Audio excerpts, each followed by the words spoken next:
Le candidat indépendant à la présidentielle dénonce les violences qui ont cours actuellement, à la faveur de la campagne présidentielle.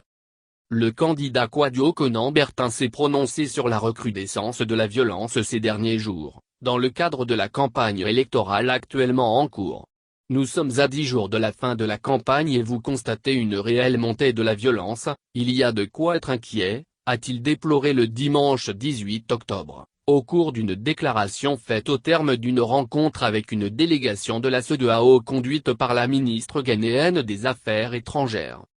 En plus, il a indiqué qu'il n'est pas épargné lui-même par la violence. Nous sommes victimes de menaces tous les jours. Les éléments de notre équipe sur le terrain sont aussi attaqués. Lorsqu'un Ivoirien perd la vie du fait de ces violences, nous sommes tous interpellés, s'est-il offusqué, en pointant du doigt la désobéissance civile qui montre ainsi son vrai visage. Pour Kwadwo Konan-Bertin, il est fort regrettable que ce soit toujours les autres pays qui, depuis une trentaine d'années, viennent toujours au chevet de la Côte d'Ivoire. Cela est loin de donner une image reluisante de notre pays. Houphouët-Boigny n'est quand même pas parti avec le génie politique ivoirien, s'est-il exclamé. KKB a, par ailleurs, déploré le fait que la jeune génération de politiciens ivoiriens dont il est un des porte-flambeaux, a du mal à comprendre que leurs aînés n'arrivent pas à s'accorder sur la gestion de la vie politique ivoirienne. En outre, le candidat indépendant a affirmé que depuis fort longtemps, il a attiré l'attention des hommes politiques sur l'échéance du 31 octobre. Une élection ne se prépare pas en 10 jours.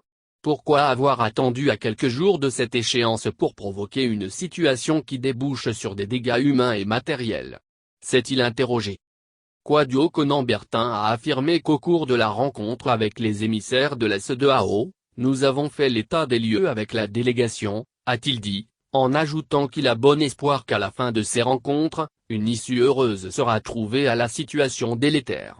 Nous espérons que la sagesse va finir par habiter tous les hommes politiques, espère-t-il. Seulement, précise le candidat, rien ne tombera du ciel.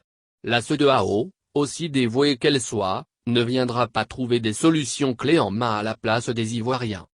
Aussi a-t-il fait savoir que c'est au peuple de Côte d'Ivoire, c'est à la classe politique ivoirienne de faire preuve d'imagination, pour trouver le bon chemin qui permettra à notre pays de sortir des sentiers battus. Celui qui dit avoir pris son bâton de pèlerin pour appeler au dialogue depuis au moins 3 ans, a donc vivement encouragé les acteurs politiques ivoiriens à mettre tout en œuvre pour que le scrutin du 31 octobre soit organisé de façon apaisée. Après une première mission conjointe CEDEAO, UAU, dans le cadre de la présidentielle en Côte d'Ivoire, une mission ministérielle de la CEDEAO a entamé, le dimanche, une autre visite en terre ivoirienne. La délégation est conduite par Ayor Korbot-Kouré, ministre des Affaires étrangères et de l'intégration régionale du Ghana. Elle est aussi présidente du Conseil des ministres de la CEDEAO.